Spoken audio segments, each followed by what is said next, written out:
a Chillbooks original. The Conference of the Birds by Farid Attar.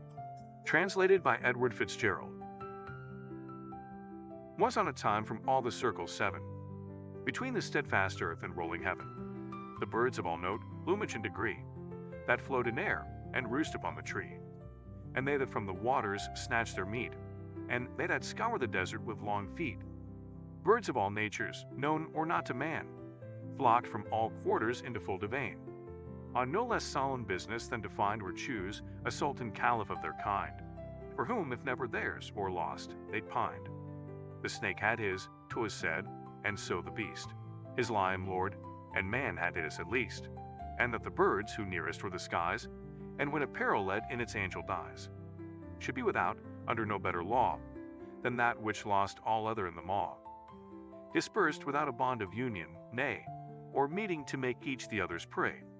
This was the grievance, this the solemn thing, on which the scattered commonwealth of wing, from all the four winds, flying like to cloud, that met and blackened heaven, and thunder loud, with sound of whirring wings and beaks that clashed, down like a torrent on the desert dashed, till by degrees the hubbub and pell-mell into some order and precedence fell, and proclamation made of silence, each in special accent, but in general speech, that all should understand, as seemed best. The congregation of all wings addressed, and first, with heart so full as from his eyes ran weeping, uprose Tajira the wise, the mystic mark upon whose bosom showed that he alone of all the birds thee rode, had traveled, and the crown upon his head had reached the goal, and he stood forth and said, O birds, by what authority divine, I speak you know by his authentic sign, and name, emblazoned on my breast and bill. And now you want a caliph, and I know him, and his whereabout and how to go. And go alone I could, and plead your cause, alone for all, but by the eternal laws, yourselves by toil and travel of your own, must for your old delinquency atone. Were you indeed not blinded by the curse of self-exile that still grows worse and worse? Yourselves would know that, but you see him not. He is with you this moment, on this spot. Your Lord through all forgetfulness and crime, here, there, and everywhere, and through all time. But as a father, whom some wayward child, by sinful self-will has unreconciled, waits till the sullen reprobated cost of long repentance should regain the lost. Therefore, yourselves to see as you are seen, yourselves must bridge the gulf you made between, by such a search and travel to be gone, up to the mighty mountain Kaf, whereon hinges the world, and round about whose knees, into one ocean mingle the seven seas, in whose impenetrable forest folds of light and dark simmer his presence holds, not to be reached, it to be reached at all, but by a road the stoutest might appall, of travel not of days or months, but years, lifelong perhaps, of dangers, doubts, and fears, as yet unheard of, sweat of blood and brain, interminable, often all in vain, and it successful, no return again, a road whose very preparation scared the traveler who yet must be prepared, who then this travel to result would bring, needs both a lion's heart beneath the wing, and even more, a spirit purified, of worldly passion, malice, lust, and pride, yet even of worldly wisdom, which grows dim and dark the nearer it approaches him, who to the spirit's eye alone revealed, by sacrifice of wisdom's self unsealed, without which none who reached the place could bear to look upon the glory dwelling there. One night from out the swarming city gate stepped holy Bajazid to meditate, alone amid the breathing fields that lay in solitary silence leagues away, beneath a moon and stars as bright as day, and the saint wondering such a temple were, and so lit up, and scarce one worshipper. A voice from heaven amid the stillness said, the royal road is not for all to tread, nor is the royal palace for the road, who, even if they reach it, are shut out. The blaze that from my harem window breaks, with fright the rabble of the roadside takes, and even of those that at my portal din, thousands may knock for one that enters in. Thus spoke the Tajidar, and the winged crowd, that underneath his word in silence bowed, clapped acclamation, and their hearts and eyes were kindled by the firebrand of the wise. They felt their degradation, they believed the word that told them how to be retrieved, and in that glorious consummation one forgot the cost at which it must be done. They only longed to follow. They would go whither he led, through flood or fire or snow. So cried the multitude, but some there were who listened with a cold, disdainful air, content with what they were or grudging cost of time or travel that might all be lost. These, one by one, came forward and preferred unwise objection, which the wiser word, shot with direct reproof or subtly round, with argument and allegory wound. The pheasant first would know by what pretence the Tajidar to that preeminence was raised, a bird, but for his lofty crest. And such the pheasant had, like all the rest, who answered, by no virtue of my own. Suleiman chose me, but by his alone. Not by the gold and silver of my size, made mine, but the free largess of his eyes. Behold, the grace of Allah comes and goes, as to itself is good, and no one knows which way it turns, in that mysterious court, that he most finds who furthest travels forward. For one may crawl upon his knees lifelong, and yet may never reach or all go wrong. Another just arriving at the place he toiled for, and the door shut in his face. Whereas another, scarcely gone astride, and suddenly, behold, he is inside. But though the runner win not, he that stands, no thorn will turn to roses in his hands. Each one must do his best and all endure, and all endeavor, hoping but not sure. Heaven its own umpire is, its bidding do, and thou perchance shalt be Suleiman's too. One day Shah Mahmud, riding with the wind, a-hunting, left his retinue behind, and coming to a river, whose swift course doubled back game and dog and man and horse, beheld upon the shore a little lad, a-fishing very poor and tatter-clad. He was, and weeping as his heart would break. So the great Sultan, for good humor's sake, pulled in his horse a moment, and drew nigh, and after making his salam, asked why. He wept, weeping, the Sultan said, so sore, as he had never seen one weep before. The boy looked up, and O Amir, he said, 7 of us are at home, and father dead, and mother left with scarce a bit of bread. And now, since sunrise have I fished, and see, caught nothing for our supper, woe is me. The Sultan lighted from his horse, behold, said he, good fortune will not be controlled. And since today yours seems to turn from you, suppose we try for once what mine will do, and we will share alike in all I win. So the Shah took, and flung his fortune in the net, which, cast by the great Mahmud's hand, 100 glittering fishes brought to land. The lad looked up in wonder, Mahmud smiled, and vaulted into saddle. But the child ran after, nay, Amir, but half the haul. Is yours by bargain? Nay, take all? The Sultan cried, and shook his bridle free. But mind, tomorrow all belongs to me. And so rode off. Next morning, Divan, the Sultan's mind upon his bargain ran, and being somewhat in a mind for sport, sent for the lad, who, carried up to court, and marching into royalty's full blaze, with such a catch of fish as yesterday's, the Sultan called and set him by his side, and asking him, what luck? The boy replied, this is the luck that follows every cast. Since over my net the Sultan's shadow passed, then came the nightingale from such a draught of ecstasy that from the rose he quaffed, reeling as drunk and ever did distill, in exquisite divisions from his bill, to inflame the hearts of men, and thus sang he, to me alone is given the key of love, of whose whole mystery possessed. When I reveal a little to the rest, forthwith creation listening forsakes the reins of reason, and my frenzy takes. Yea, whosoever once has quaint this wine, he leaves unlistened David's song for mine. In vain do men for my divisions strive, and die themselves making dead lutes alive. I hang the stars with meshes for men's souls, the garden underneath my music rolls, the long, long morns that mourn the rose away. I sit in silence, and on anguish pray, but the first air which the new year shall breathe, up to my boughs of message from beneath, that in her green hair my bride unveils. My throat bursts silence in her advent hails, who in her crimson volume registers the notes of him whose life is lost in hers. The rose I love and worship now is here, if dying, yet reviving, year by year. But that you tell of all my life why waste, in vainly searching, or, if found, not taste? So with division infinite and trill, on would the nightingale have warbled still, and all the world have listened, but a note of sterner import checked the lovesick throat. O watering with thy melodious tears, love's garden, and who dost indeed the ears of men with thy melodious fingers mold, as David's finger iron did of old. Why not, like David, dedicate thy dower of song to something better than a flower? Empress indeed of beauty, so they say, but one whose empire hardly lasts a day, by insurrection of the morning's breath, that made her hurry to decay and death.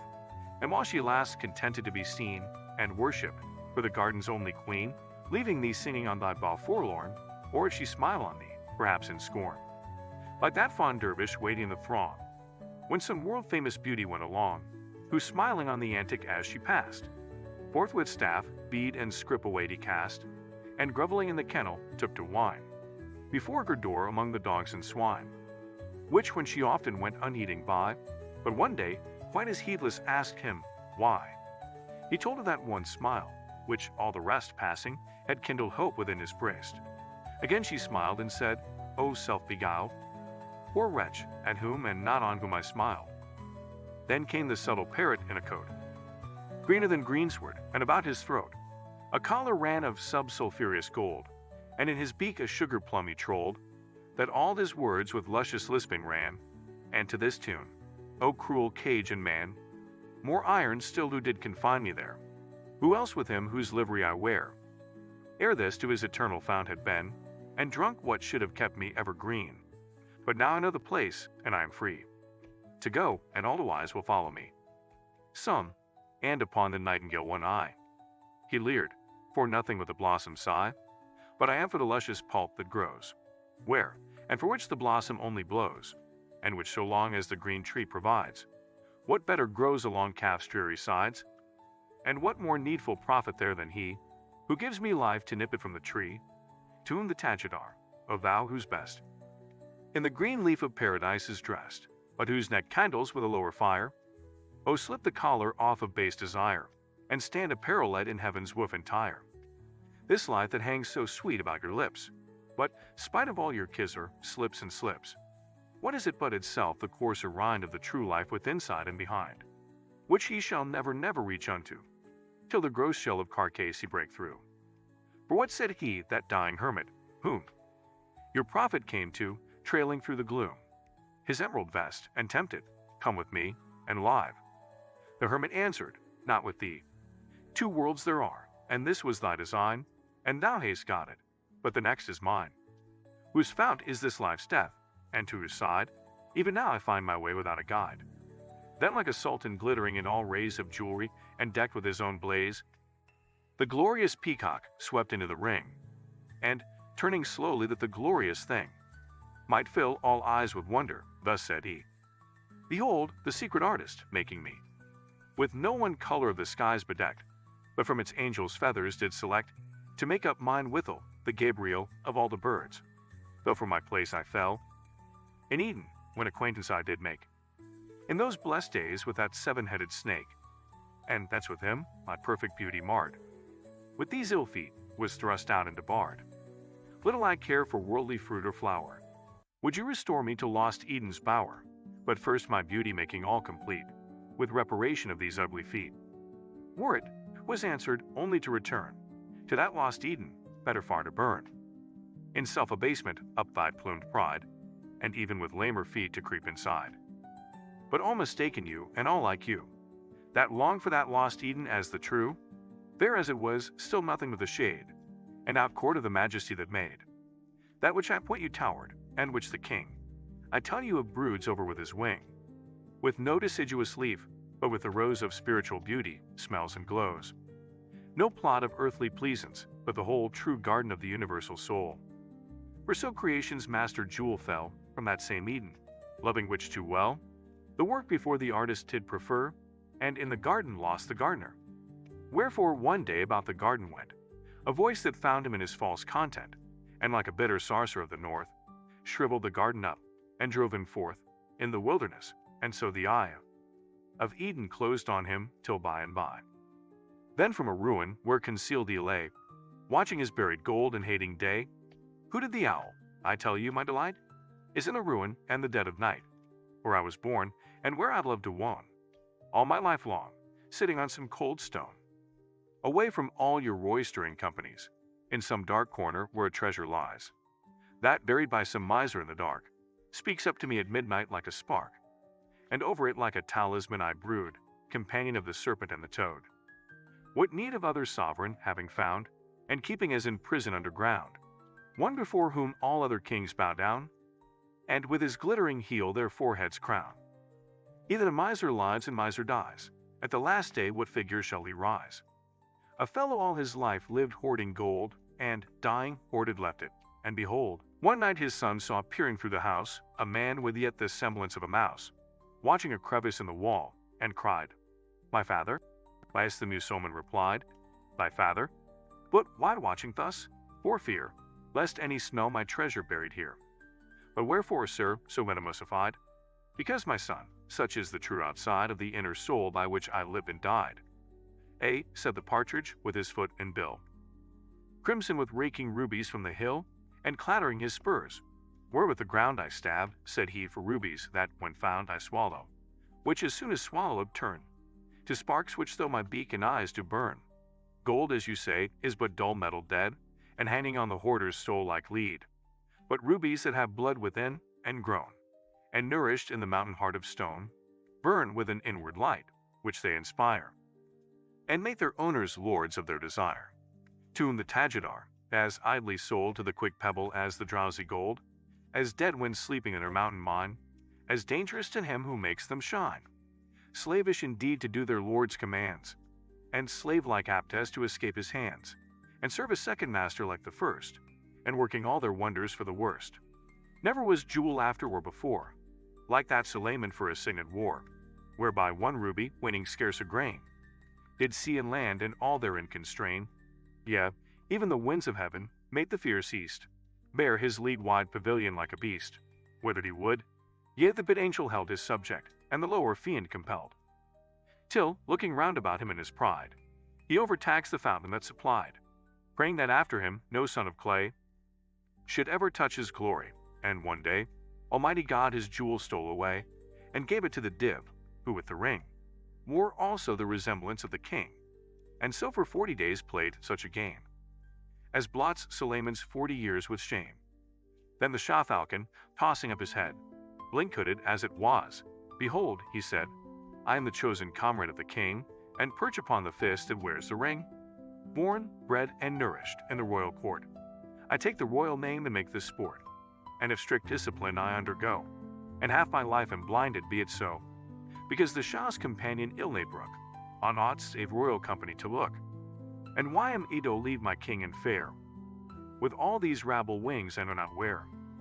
Oh, blind indeed, the answer was, and dark, to any but a vulgar mortal mark, and drunk with pride of vassalage to those, whose humor like their kingdom comes and goes, all mutability, who one day please to give, and next day what they gave not seize, like to the fire, a dangerous friend at best, which who keeps farthest from does wiseliest. A certain Shah there was in days foregone, who had a lovely slave he doted on, and cherished as the apple of his eye, clad gloriously, fed sumptuously, set high, and never was at ease were he not by, who yet, for all this sunshine, day by day was seen to wither like a flower away, which, when observing one without the veil, a favor asked the favorite, "Why so pale and sad?" Thus sadly answered the poor thing, "No sun that rises sets until the king, whose archery is famous among men, aims at an apple on my head, and when the stricken apple splits, and those who stand around cry low, the Shah's unerring hand. Then he too laughing asked me, why so pale, and sorrowsome, as could the Sultan fail, who such a master of the bow confessed, and aiming by that head that he loves best. Then on a sudden swoop the phoenix down, as though he wore as well as gave the crown, and cried, I care not, I'd await on kings, whose crowns are the shadow of my wings. Was the answer, and, pray, how it sped, on which it lighted many a mortal head. A certain sultan dying his vizier, in dream beheld him, and in mortal fear, began, O mighty Shah of Shahs, thrice blessed, but loud the vision shrieked and struck its breast, and stabbed me not with empty title, pride. One only Shah there is, and none beside, who from his throne above for certain ends, a while some spangle of his glory lends to men on earth, but calling in again, exacts a strict account of every grain. Sultan I lived and held the world in scorn. O better had I gleaned the field of corn. O better had I been a beggar born, and for my throne and crown, down in the dust, my living head had laid where dead I must. O withered, withered, withered, be the wing, whose overcasting shadow made me king. Then from a pond, where all day long he kept, waddled the dapper Ductimere adept, at infinite ablution and precise, in keeping of his raiment clean and nice. And sure of all the race of birds, said he, none for religious purity like me, beyond what strictest rituals prescribe. Methinks I am the saint of all our tribe, to whom by miracle the water that I wash in also makes my praying mat. To whom more angrily than all replied the leader, lashing that religious pride, that under ritual obedience to outer law with inner might dispense. For there is all the feather to be seen. Could one see through, the maw was not so clean. But he that made both maw and feather too, would take account of, seeing through and through. A Shah returning to his capital, his subjects dressed it forth in festival, thronging with acclamation square and street, and kneeling flung before his horse's feet, jewel and gold, all which with scarce an eye, the Sultan superciliously rode by, till coming to the public prison, they who dwelt within those grisly walls, by way of welcome, having neither pearl nor gold, over the wall chopped head in carcase rolled, some almost parktimony with the sun, some white with execution that day done. At which grim compliment at last the Shah drew bridle, and amid a wild hurrah of savage recognition, smiling threw silver and gold among the wretched crew, and so rode forward, word of his train, one wondering that while others sued in vain, with costly gifts which carelessly he passed, but smiled at ghastly welcome like the last.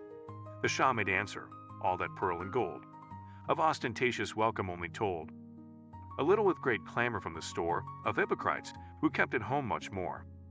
But when those severed heads and trunks I saw, save by strict execution of my law, they had not parted company, not one, but told my will not talked about, but done.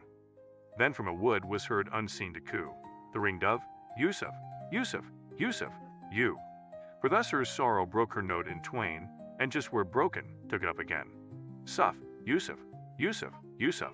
But one note, which still repeating, she made hoarse her throat, till checked, O you, who with your idle sighs, block up the road of better enterprise. Sham sorrow all, or bad is sham if true. When once the better thing is come to do, beware lest wailing thus you meet his doom, who all too long his darling wept, from whom you draw the very name you hold so dear, and which the world is somewhat tired to hear. When Yusuf from his father's home was torn, the patriarch's heart was utterly forlorn, and like a pipe with but one stop, his tongue, with nothing but the name of Yusuf rung.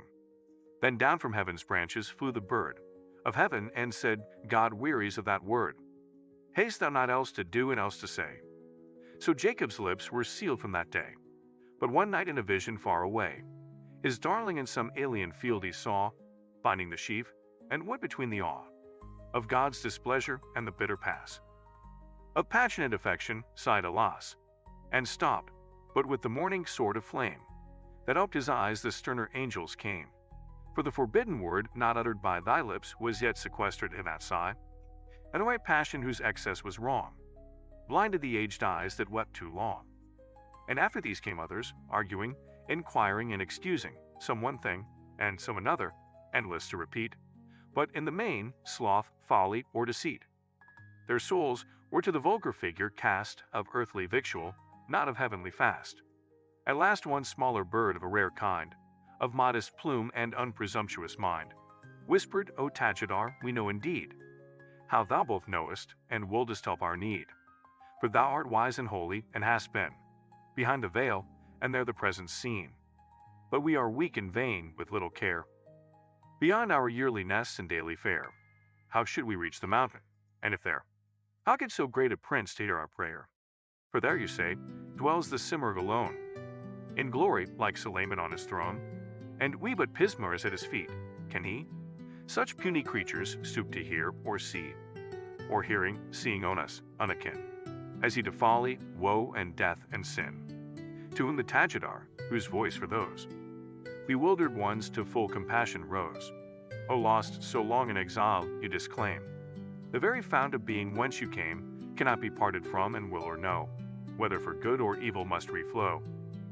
For look, the shadows into which the light of his pure essence down by infinite gradation dwindles, which at random play through space and shape indefinite, one ray of his creative will into defined Creation quickens, with it swim the wind, and they the flood below, and man and beast, that walk between, from lion to the least pismire that creeps along Sulayman's wall. Yet that in which they swim, fly, walk, and crawl. However near the fountain light, or far, removed, yet his authentic shadows are. Dead matter's self but the dark residue. Exterminating glory dwindles to a mystery too fearful in the crowd to utter, scarcely to thyself aloud. But when in solitary watch and prayer, considered and religiously beware, lest thou the copy with the type confound, and deity with deity indrowned. For as pure water into purer wine, incorporating shall itself reline, while the dull drug lies half resolved below. With him and with his shadows is it so. The baser forms, to whatsoever change, subject still vary through their lower range, to which the higher even shall decay, that, letting ooze their better part away. For things of sense and matter in the end shall merge into the clay to which they tend, unlike to him who straining through the bond of outward being for a life beyond, while the gross worldling to his center clings, that draws him deeper in exalting springs, to merge him in the central soul of things. And shall not he pass home with other zest, who, with full knowledge, yearns for such a rest, than he, who with his better self at strife, drags on the weary exile called this life. One, like a child with outstretched arms and face upturned, anticipates his sire's embrace. The other crouching like a guilty slave, till flogged to punishment across the grave. And knowing that his glory ill can bear the unpurged eye, do thou thy breast prepare. And the mysterious mirror he set there, to temper his reflected image in, clear of distortion, doubleness, and sin. And in thy conscience understanding this, the double only seems, but the one is, thyself to self-annihilation give, that this false two and that true one may live. For this I say, if, looking in thy heart, thou for self-will mistake thy shadow part, that shadow part indeed into the sun, shall melt but senseless of its union. But in that mirror, if with purged eyes, thy shadow thou for shadow recognize, then shalt thou back into thy center fall, a conscious ray of that eternal all. He ceased, and for a while amazement quelled the host, and in the chain of silence held, a mystery so awful who would dare, so glorious who would not wish to share. So silence brooded on the feathered folk, till here and there a timid murmur broke, from some too poor in honest confidence, and then from others of too much pretense, when both, as each unduly hoped or feared, the Tajidar in answer checked or cheered. Some said their hearts were good indeed to go the way he pointed out, but they were slow of comprehension and scarce understood their present evil or the promised good, and so, though willing to do all they could, must not they fall short or go wholly wrong on such mysterious errand and so long, whom the wise leader bid but do their best in hope and faith, and leave to him the rest. For he who fixed the race and knew its length and danger also knew the runner's strength. Shah Mahmud, absent on him enterprise, Ayez, the very darling of his eyes, at home under an evil eye fell sick. Then cried the Sultan to a soldier quick, to horse, without a moment's stay, the shortest road with all the speed you may, or by the Lord your head shall pay for it. Off went the soldier, plying spur and bit, over the sandy desert, over green valley and mountain, and the stream between, without a moment's stop for rest or bait, up to the city, to the palace gate, up to the presence chamber at a stride, and lo, the Sultan at his darling's side. Then thought the soldier, I have done my best, and yet shall die for it. The Sultan guessed his thought and smiled. Indeed your best you did, the nearest road you knew, and well you rid. And if I knew a shorter, my excess of knowledge does but justify thy less. And then, with drooping crest and feather came others, bowed down with penitence and shame. They longed indeed to go, but how begin? Meshed and entangled as they were in sin, which oftentimes repentance of past wrong, as often broken had but knit more strong, whom the wise leader bid be of good cheer, and, conscious of the fault, dismiss the fear, nor at the very entrance of the fray, their weapon, even if broken, fling away. Since mercy on the broken branch anew would blossom, were but each repentance true. For did not God his prophet take to task? 7 times of thee did Karun pardon ask, which, hadst thou been like me his maker, yea, but present at the kneading of his clay, with those twain elements of hell and haven, one prayer had won what thou didst ask to 7. For like a child sent with a fluttering light, to feel his way along the gusty night, man walks the world, again and yet again. The lamp shall be by fits of passion slain, but shall not he who sent him from the door relight the lamp once more, and yet once more? When the rebellious host from death shall wake, black with despair of judgment, God shall take ages of holy merit from the count of angels to make up man's short amount, and bid the murmuring angel gladly spare of that which, undiminishing his share of bliss, shall rescue thousands from the cost of bankruptcy within the prison lost. Another story told how in the scale goodwill beyond mere knowledge would prevail. In paradise the angel Gabriel heard the lips of Allah trembling with the word of perfect acceptation, and he thought, some perfect faith such perfect answer wrought, but host? And therewith slipping from the crypt of Sidra, through the angel ranks he slipped, watching what lip yet trembled with the shot that sowed at the mark, but found it not. Then, in a glance to earth, he threaded through mosque, palace, cell, and cottage of the true belief in vain, so back to heaven went, and Allah's lips still trembling with assent. Then the tenacious angel once again threaded the ranks of heaven and earth in vain, till once again returned to paradise. There, looking into God's, the angel's eyes, beheld the prayer that brought that benison, rising like incense from the lips of one who to an idol bowed, as best he knew, under that false god worshipping the true. And then came others whom the summons found, not wholly sick indeed, but far from sound, whose light and constant soul alternate flew, from saint to sinner, and to both untrue, who like a niggard tailor tried to match truth's single garment with a worldly patch. A dangerous game, for, striving to adjust the hesitating scale of either lust, that which had least within it upward flew, and still the weightier to the earth down drew. And while suspended between rise and fall, apt with a shaking hand to forfeit all, there was a queen of Egypt like the bride of night, full moon-faced and canopus-eyed, whom one among the meanest of her crowd loved, and she knew it, for he loved aloud, and sent for him, and said, thou lovest thy queen. Now therefore thou hast this to choose between, fly for thy life, or for this one night wed thy queen, and with the sunrise lose thy head.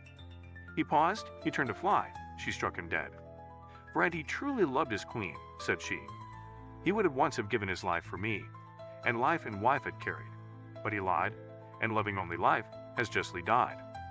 And then came one who, having cleared his throat, with sanctimonious sweetness in his note, thus lisped, behold I languish from the first, with passionate and unrequited thirst, of love for more than any mortal bird. Therefore have I withdrawn me from the herd, to pine in solitude. But thou at last, haste drawn a line across the dreary past, and sure I am by foretaste that the wine I longed for, and thou tellest of, shall be mine. But he was sternly checked. I tell thee this, such boast is no assurance of such bliss. Thou canst not even fill the sail of prayer, unless from him breathe that authentic air, that shall lift up the curtain that divides his lover from the harem where he hides. And the fulfillment of thy vows must be, not from thy love for him, but his for thee. The third night after Bajazet had died, one saw him in a dream at his bedside, and said, thou Bajazet, tell me, O Par, how fared it there with Munkar and Nakir? And Bajazet replied, when from the grave they met me rising, and if Allah's slave asked me, or collared with the chain of hell. I said, none but God alone can tell. My passion for his service were but fond.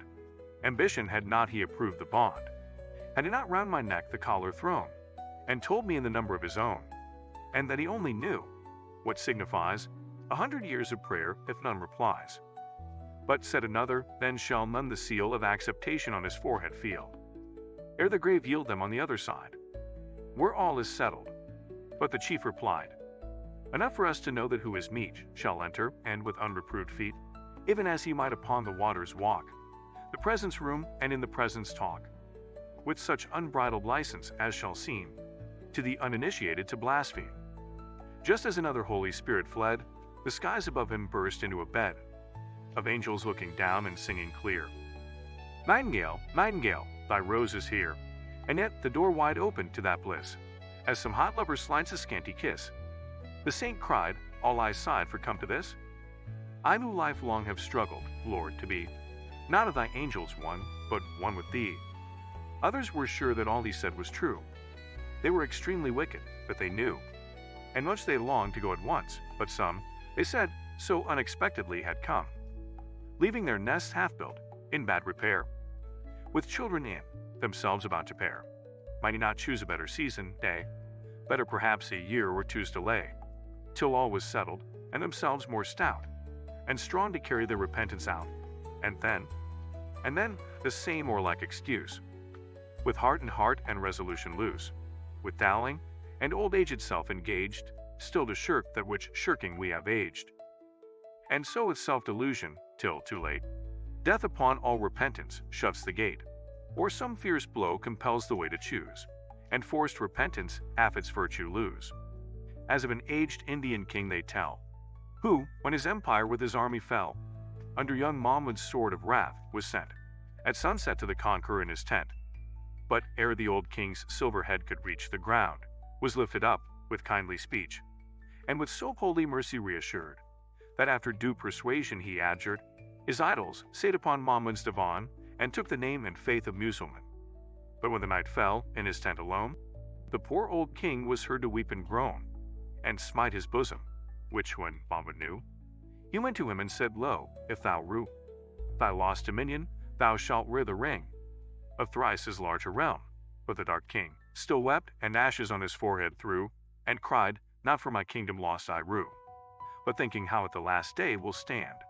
The prophet with the volume in his hand, and asked of me how wast that in thy day of glory thou didst turn from me and slay my people, but stood as thy infidel. Before my true believer's army fell, like corn before the reaper, thou didst own his sword who scoutedst me, of seed so sown. What profitable harvest should be grown? That after cheering others who delayed, not of the road but of themselves afraid, the Tajid are the troop of those addressed, whose uncomplying attitude confessed, their souls entangled in the old deceit, and hankering still after forbidden meat. O ye who so long feeding on the husk, forego the fruit, and doting on the dusk of the false dawn, are blinded to the true, that in the maiden of this world pursue the golden ball which, driven to the goal, wins the world's game, but loses your own soul, or like to children after bubbles run, that still elude your fingers, or, if one, burst in derision at your touch, all thin, glitter without, and empty wind within. So as a prosperous worldling on the bed of death, Behold, I am as one, he said, who all my life long have been measuring wind, and, dying now leave even that behind. This world's a nest in which the cockatrice is warmed and hatched of vanity and vice, a false bazaar whose wares are all a lie, or never worth the price at which you buy, a many-headed monster that supplied, the faster is unsatisfied. So as one, hearing a rich fool one day, to God for yet one other blessing pray, bid him no longer bounteous heaven tire, for life to feed, but death to quench the fire. And what are all the vanities and wiles, in which the false world decks herself and smiles, to draw men down into her harlot lap? Lusts of the flesh that soul and body sap, and melting soul down into carnal lust, even that for which 'tis sacrifice disgust, or lust of worldly glory, hollow more than the drum beaten at the Sultan's door, and fluctuating with the breath of man, as the vain banner flapping in the van, and lust of gold, perhaps of lusts the worst, the miscreated idol most accursed, that between man and him who made him stands, the felon that with suicidal hands he sweats to dig and rescue from his grave, and sets at large to make himself its slave. For lo, to what worse than oblivion gone, are some the cozening world most doted on. Pharaoh tried glory, and his chariots drowned. Harun with all his gold went underground, down toppled Nemroth with his airy stare, shedded among his roses lived, but where? And as the world upon her victims feeds, so she herself goes down the way she leads. For all her false allurements are the threads the spider from her entrails spins and spreads, for home and hunting ground, and by, darts a due signal on the tangled fly, seizes this wings and drains the life and leaves the swinging carcase and forthwith reweaves her web, each victim adding to the store of poisoned entrail to entangle more. And so she bloats in glory, till one day the master of the house, passing that way, perceives, and with one flourish of his broom, of web and fly and spider clears the room, Behold, dropped through the gate of mortal birth, the knightly soul alights from heaven on earth, begins his race, but scarce the saddle feels. When a foul imp up from the distance steals, and, double as he will, about his heels, closer and ever closer circling creeps, then, half invited, on the saddle leaps, clings round the rider, and, once there in vain, the strongest strives to thrust him off again. In childhood, just peeps at the blade of ill, that youth to lust rears, fury, and self-will. And as man cools to sensual desire, ambition catches with as fierce a fire, until old age sends him with one last lust, of gold to keep it where he found, in dust. Life at both ends so feeble and constrained, how should that imp of sin be slain or chained? And woe to him who feeds the hateful beast, that at his feeder makes an after feast. We know the wolf, by stratagem and force, can hunt the tiger down, but what resource? Against the plague we heedless hatch within, then, growing, pamper into full-blown sin. With the soul's self, even, as the wise man said, feeding the very devil with God's own bread, until the Lord is largest misapplied, resent, and drive us wholly from his side. For should the greyhound whom a sultan fed, and by a jeweled string a hunting led, turn by the way to gnaw some nasty thing, and snarl at him who twitched the silken string, would not his lord soon weary of dispute, and turn adrift the incorrigible brute? Nay, would one follow, and without a chain? The only master truly worth the pain. One must beware lest, growing over fond of even life's more consecrated bond, we clod our footsteps to the world beyond, like that old Arab chieftain who confessed his soul by two darling things possessed, that only son of his, and that one colt, descended from the prophet's thunderbolt. And I might well bestow the last, he said, on him who brought me word the boy was dead. And if so vain the glittering fish we get, how doubly vain to dote upon the net, called life, that draws them, patching up this thin tissue of breathing out and breathing in, and so by husbanding each wretched thread, spin out death's very terror that we dread. For as the raindrop from the sphere of God, dropped for a while into the mortal clod, so little makes of its allotted time, back to its heaven itself to resublime, that it but serves to saturate its clay with bitterness that will not pass away. One day the prophet on a river bank, dipping his lips into the channel, drank a draught as sweet as honey. Then there came one who an earthen pitcher from the same drew up and drank, and after some short stay, under the shadow, rose and went his way, leaving his earthen bowl, in which anew, thirsting, the prophet from the river drew and drank from. But the water that came up, sweet from the stream, drank bitter from the cup, at which the prophet in his still surprise, for answer turning up to heaven his eyes, the vessel's earthen lips with answer ran. The clay that I am made of once was man, who dying and resolved into the same obliterated earth from which he came, was for the potter dug, and chased in turn, through long vicissitude of bowl and urn. But howsoever molded, still the pain of that first mortal anguish would retain, and cast and recast, for 1,000 years, would turn the sweetest water into tears. And after death, that, shirk it as we may, will come, and with it bring its after day. For even as Yusuf, when his brotherhood came up from Egypt to buy corn and stood before their brother in his lofty place, nor knew him for a veil before his face, struck on his mystic cup, which straightway then rung out their story to those guilty 10, not to them only, but to every one. Whatever he have said and thought and done, unburied with the body, shall fly up, and gather into heaven's inverted cup, which, stricken by God's finger, shall tell all the story whereby we must stand or fall. And though we walk this world as if behind, there were no judgment or the judge half blind, beware, for he with whom we have to do outsees the lynx, outlives the phoenix too. So Sultan Mahmud, coming face to face with mightier numbers of the swarthy race, vowed that if God to him the battle gave, God's dervish people all the spoil should have. And God the battle gave him, and the fruit of a great conquest coming to compute, a murmur through the Sultan's army stirred, lest, ill committed to one hasty word, the Shah should squander on an idle brood what should be theirs who earned it with their blood, or go to fill the coffers of the state. So Mahmud's soul began to hesitate, till looking round in doubt from side to side, a raving zealot in the press he spied, and called and had him brought before his face, and telling, bid him arbitrate the case. Who, having listened, said, the thing is plain. If thou and God should never have again to deal together, rob him of his share. But if perchance you should, why then beware. So spake the Tajidar, but fear and doubt among the birds and whispers went about. Great was their need, and succor to be sought, at any risk, at any ransom bought. But such a monarch, greater than Mahmud, the great himself, why how should he be wooed? To listen to them, they too have come. Oh, so suddenly and unprepared from home, with any gold or jewel or rich thing, to carry with them to so great a king. Poor creatures, with the old and carnal blind, spite of all said, so thick upon the mind, devising how they might ingratiate access as to some earthly potentate. Let him that with this monarch would engage, bring the gold dust of a long pilgrimage, the ruby of a bleeding heart whose sighs breathe more than amber incense as it dies. And while in naked beggary he stands, hope for the robe of honor from his hands, and as no gift this sovereign receives, save the mere soul and self of him who gives.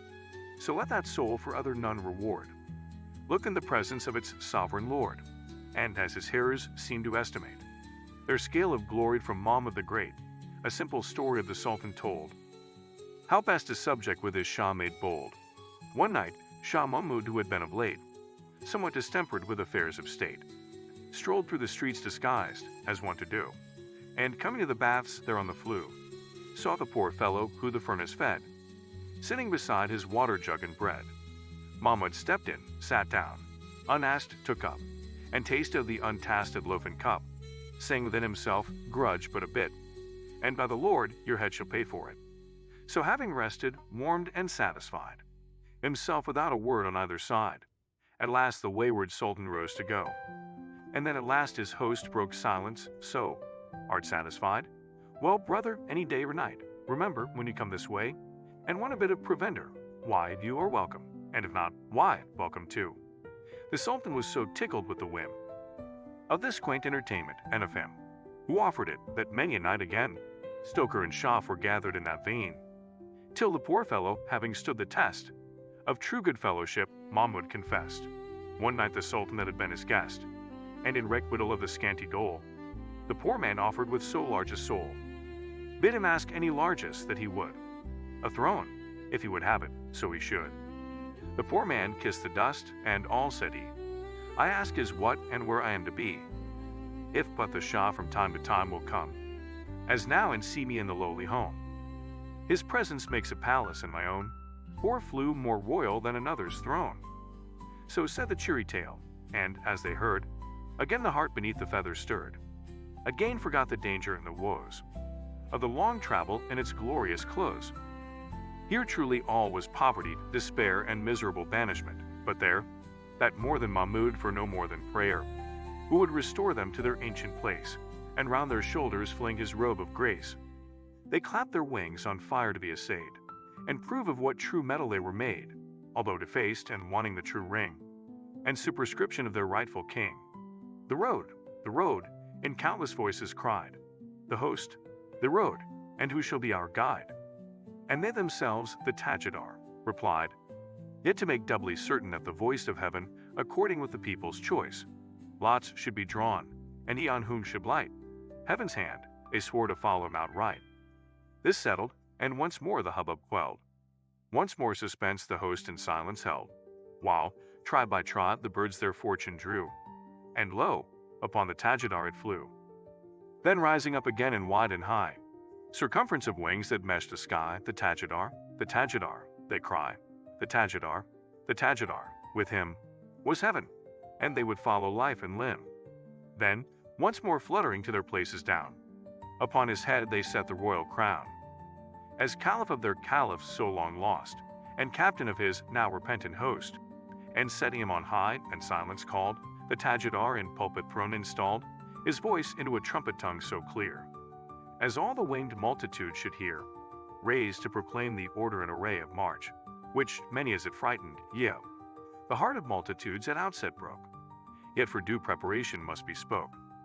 A road indeed that never winged before, flew, nor foot trod, nor heart imagined, over waterless deserts, waters where no shore, valleys comprising cloud-high mountains, these, again their valleys deeper than the seas, whose dust all adders, and whose vapor fire, where all once hostile elements conspire to set the soul against herself and tear courage to terror, hope into despair and madness, terrors, trials to make stray or stop where death to wander or delay, where when half dead with famine, toil, and heat, 'twas death indeed to rest or drink or eat. A road still waxing in self-sacrifice as it went on, still ringing with the cries and groans of those who had not yet prevailed, and bleaching with the bones of those who failed, where almost all withstood, perhaps to earn nothing, and earning never to return.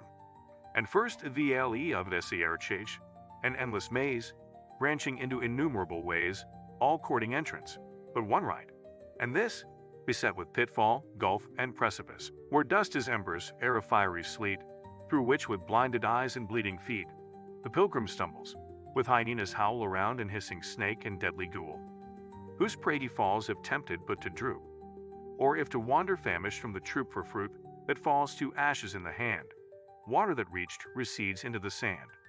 The only word is forward, God in sight, after him, swerving neither left nor right, thyself for thine own victual by day, at night thine own self's caravanserai, till suddenly perhaps when most subdued, and desperate, the heart shall be renewed, when deep in utter darkness, by one gleam of glory from the far remote harem, that with a scarcely conscious shock of change, shall light the pilgrim toward the mountain range of Nalalaji, where if stronger and more pure, the light in air, yet harder to endure, and if perhaps the footing more secure, harder to keep up with a nimble guide, less from lost road than insufficient stride, yet tempted still by false shows from the track, and by false voices called aside or back, which echo from the bosom, as if one, the journey's end when only just begun, and not a mountain peak with toil attained, but shows a top yet higher to be gained.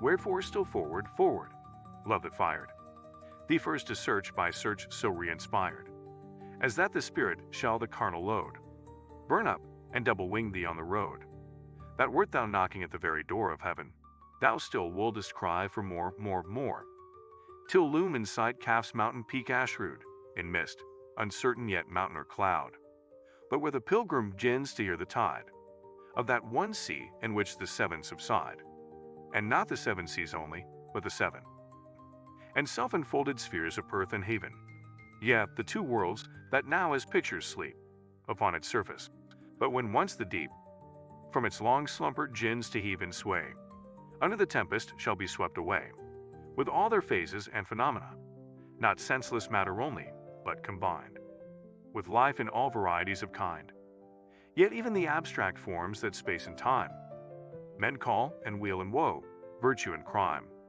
and all the several creeds like those who fell before them, Mussulman and infidel, shall from the face of being melt away, cancelled and swept as dreams before the day.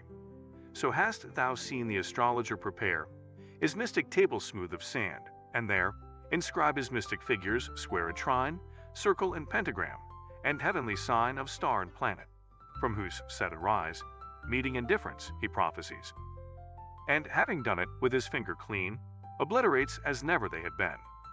Such is when reached the tableland of one, and wonder, blazing with so fierce a sun, of unity that blinds while it reveals, the universe that to a point condeals, so stunned with utter revelation, reels.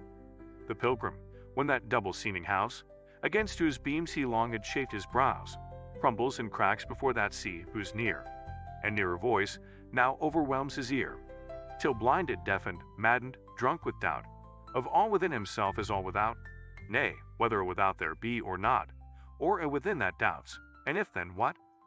Even so shall the bewildered pilgrim seem, when nearest waking deepliest in dream, and darkest next to dawn, and lost what had, when all is found, and just when sane quite mad, as one that having found the key once more, returns and lo, he cannot find the door.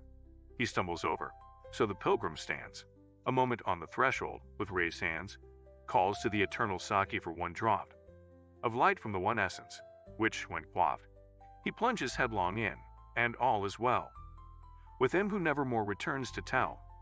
Such being then the race and such the goal, judge if you must not body both in soul, with meditation, watch and fast prepare. For he that wastes his body to a hair shall seize the locks of truth, and he that prays, good angels in their ministry waylays, and the midnightly watcher in the folds of his own darkness God Almighty holds. He that would prosper here must from him strip the world, and take the dervish gown and scrip, and as he goes must gather from all sides irrelevant ambitions, lusts and prides, glory and gold, and sensual desire, whereof to build the fundamental pyre of self-annihilation, and cast in all old relations and regards of kin and country, and the pile with this perplexed world platform from the fables of the next, raise it toward culmination with the torn rags and integuments of creeds outworn, and top the giddy summit with the scroll of reason that in dingy smoke shall roll over the true self-sacrifice of soul. For such a prayer was his: O God, do thou with all my wealth in the other world endow my friends, and with my wealth in this my foes, till bankrupt in thy riches I repose. Then, all the pile completed of the pelf of either world, at last throw on thyself, and with the torch of self-negation fire, and ever as the flames rise high and higher, with cries of agonizing glory still, all of that self burn up that burn up will, leaving the phoenix that no fire can slay, to spring from its own ashes kindled, nay, itself an inextinguishable spark, of being, now beneath earth ashes dark, transcending these, at last itself transcends, and with the one eternal essence blends. The moths had long been exiled from the flame they worship, so a solemn council came, and voted one of them by lot be sent, to find their idol.